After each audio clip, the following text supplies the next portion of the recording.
Hey, I've just returned home from a walk and talk with Julian Mather, and I wanted to play that on the podcast.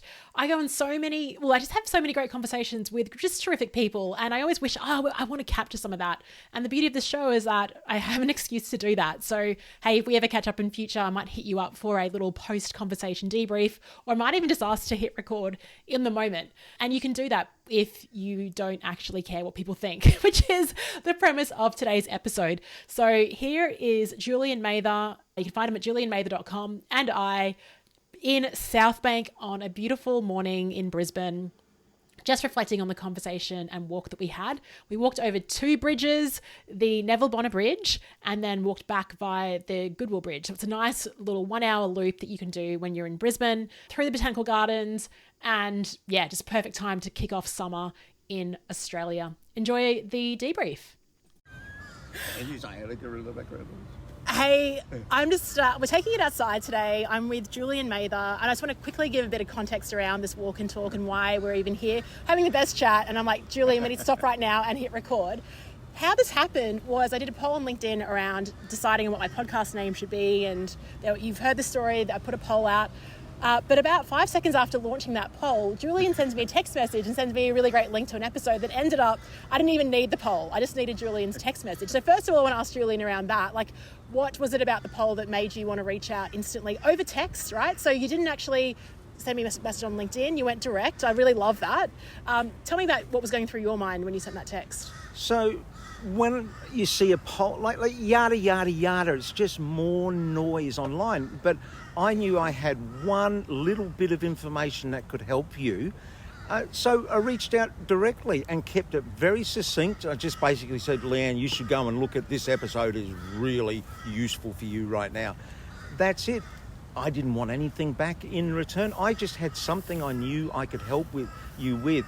But it's this idea of, like, we're so agile. When we were talking about this before, compared to, like if you work in government or you work in the corporate world, it takes so long to get anything done if anything happens at all.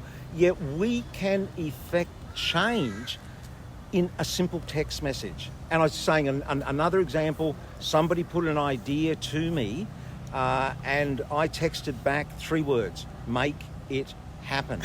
And that is honestly the only conversation we've had, and I know that a business idea is going to come out of this, because this person will just go and beaver away at that. Why? Because they have established their reputation online and in person as a person who shows up and gets stuff done.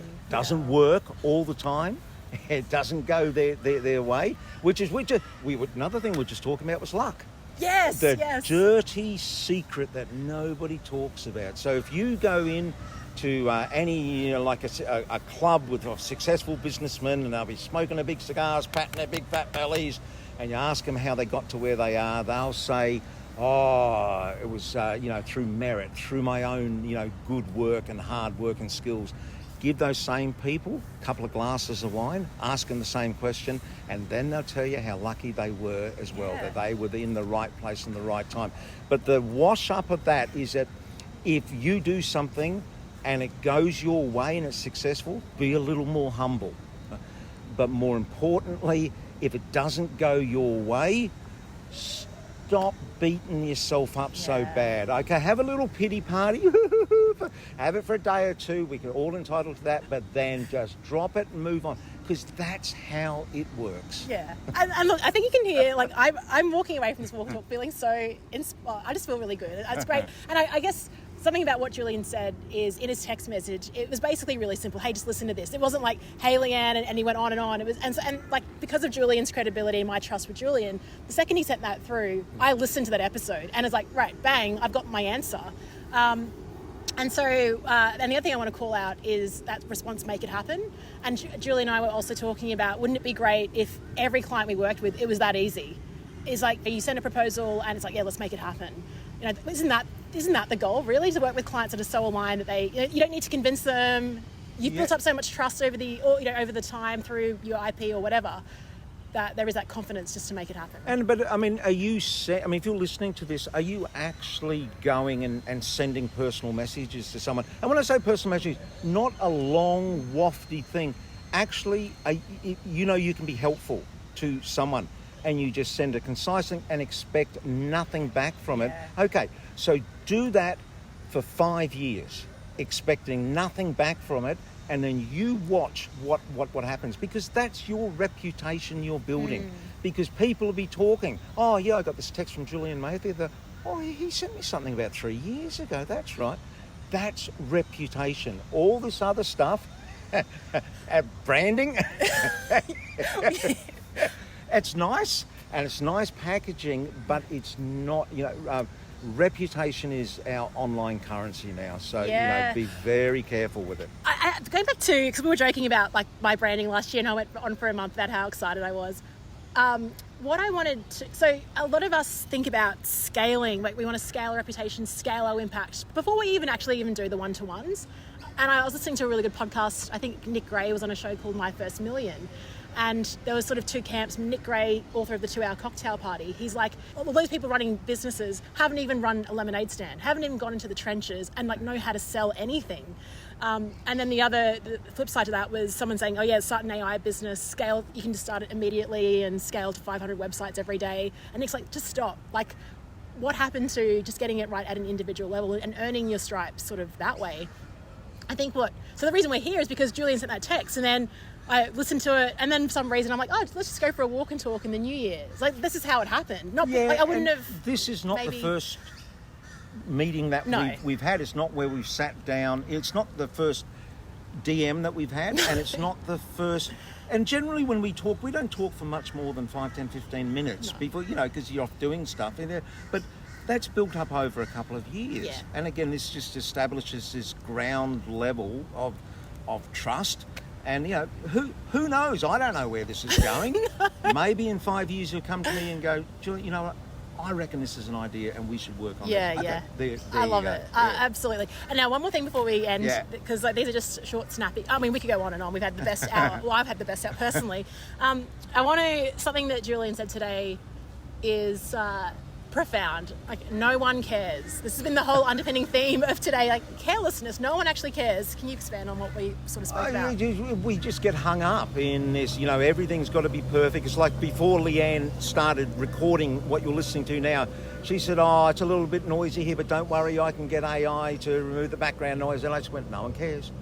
So, I always reckon if somebody had a novel, like a big thick novel you'd read, oh, it's the best book I've ever read, and you got to the last page and somebody had torn out the last page. What?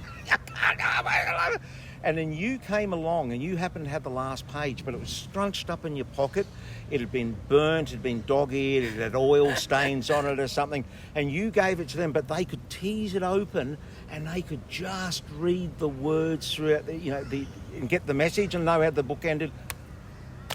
You are the best person in their life. So all this other stuff that we get hung up on, it doesn't matter. No one cares. No one cares about, the music I choose. No one cares about the 10 years I've worked on this story for my talk. No one cares.